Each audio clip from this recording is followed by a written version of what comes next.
protocols observed, good afternoon, and a very warm welcome to all, especially to the graduating class of 2019. Firstly, I want to thank the President, the Board, and the management of Custard for having invited me to speak to the graduating class this year. I don't think there are enough words to fully express how deep of an honor and a privilege it is to stand before you today to deliver this keynote speech. When Dr. Hall extended the invitation to me, I instantly responded yes. However, I never knew that saying one word, yes, would have caused my systolic and my diastolic reading to go through the roof. For people who are unaware of what that term means, it means that my blood pressure skyrocketed.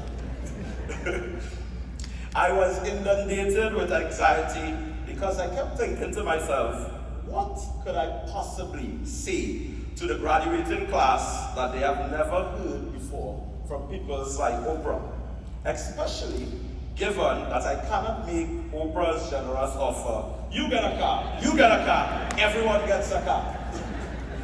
Then it dawned on me, tell them a story, not a Hansel and Gretel, Oyo and Carlos story, a true life story, a story of a young man whose life, in my opinion, is the very personification of this year's graduation theme, Imagine, Believe, Achieve. Profound life stories are important. They help us to not feel so alone in this world, especially when the stories are about people who sound like us, look like us, love like us, and come from the same communities we do.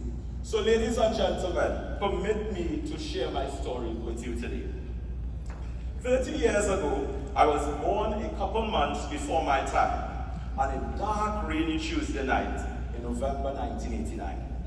I grew up in a very small house in Gonzales, Belmont, an area that is arguably deemed then, and even today, as a crime-riddled area, or what many would call a hotspot.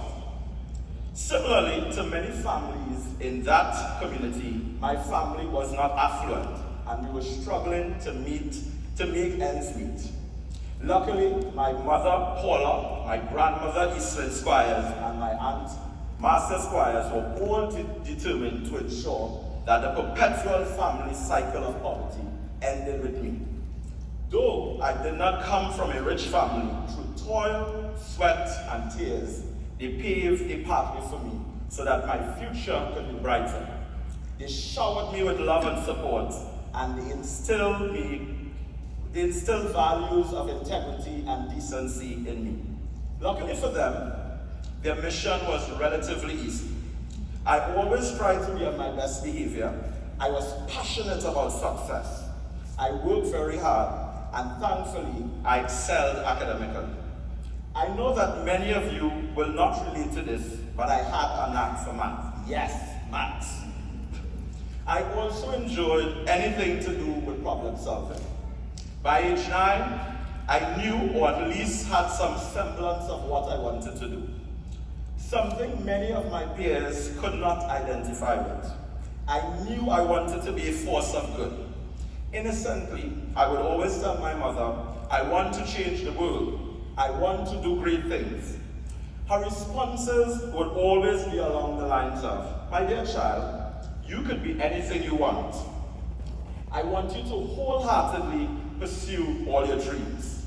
But when your dreams come into fruition, when that day finally dawns, remember the true purpose of why you started.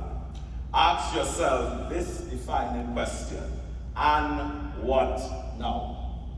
At that time, the message flew over my head like Brian Lara hitting a six in the Queen's Park Oval. I had no idea what those three words collectively meant. No idea. Little did I know, mere years later, that very same question, and what now, would grow to become my mantra and driving force in my life story. Unfortunately, that very question my mother asked was the last master life lesson I received from her. Why, you may ask?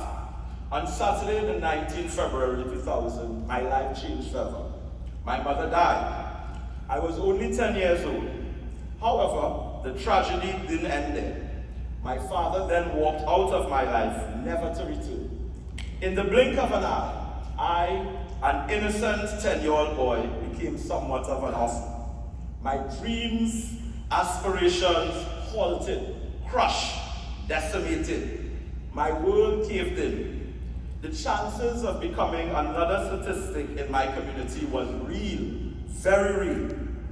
Damn if I let that ever happen again, with the fighting words of my heroes, my Aunt Marcia and my grandmother. They stepped into overdrive and stood by my side throughout my arduous journey. Thankfully, they were able to pull me out of depression and stress. The sky looked somewhat clearer, not perfect, but definitely better than before.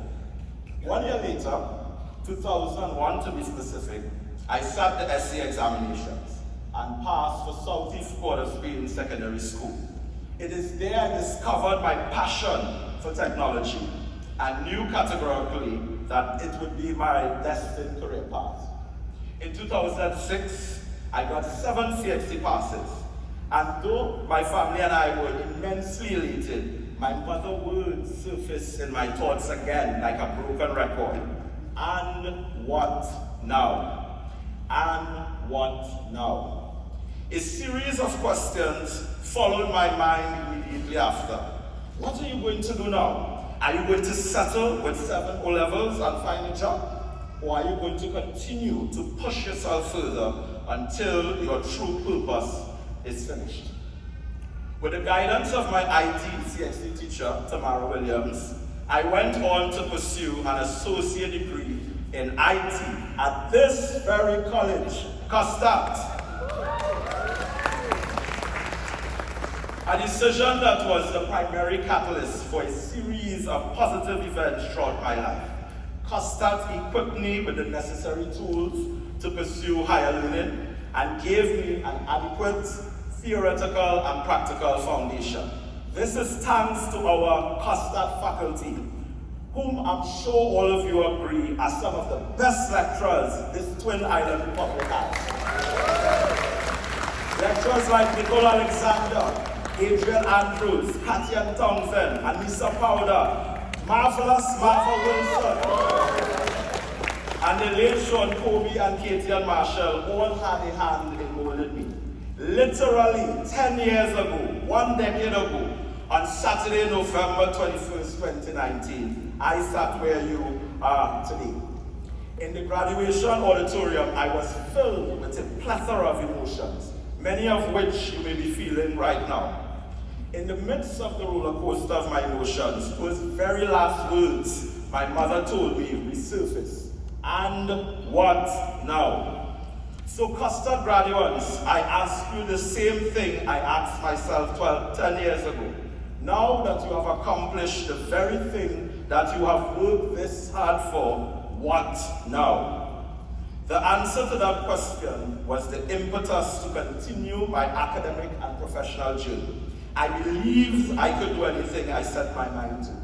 And because of this, I went on to complete my bachelor's degree, work as a web developer and a database administrator in Trinidad, teach at CUSTAT part-time for 4 years, immigrate to Toronto, become a full-time lecturer at a prominent college in Toronto, and now I'm in the process of opening my own coding school called The Weekend Hack. Friends, where will your journey take you? That young man, born and raised in Gonzales, Belmont, imagined, believed, and achieved. Thus here, I am here to tell you that hard work and education pay off. I'm here to tell you that you will get to transform the world every day by your actions. I am here to tell you that small steps lead to big accomplishments.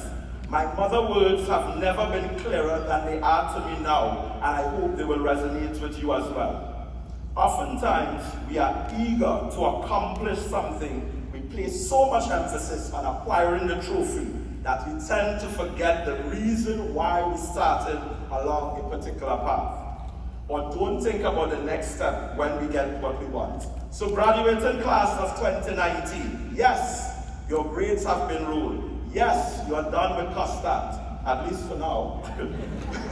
But before the dust settles, I'm going to give you one last assignment. And for the IT students, it's not a Java program.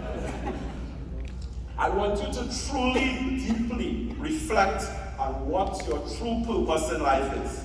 After you soak in all the well-deserved glory from this auspicious day, I want you to put aside the anxiousness, the feeling of elation, and just think. What are you going to do with this certificate that you will receive later today? What are you going to do with the knowledge and skills acquired while you were at COSTAT? Are you just going to relax and slip into the perils of complacency, or are you going to use that knowledge? I challenge you to use your talent, to speak out, stand up, show up, volunteer, lend a hand, be great, be a force and good inspiration to many. Because to whom much is given, much is expected. Well, dear friends, you might remember that I mentioned earlier, I cannot give you a car. However, I want to leave you with some words of inspiration from Oprah. Greatness is determined by service. There is no shame in serving. After all, two great women, my Aunt Marcia and my grandmother Eastern Squires, gave their lives in service to me. And thankfully, I'm standing before you today. So now that you have come to the end of this academic chapter, never stop asking yourself, and what now? Thank you all and have a good evening.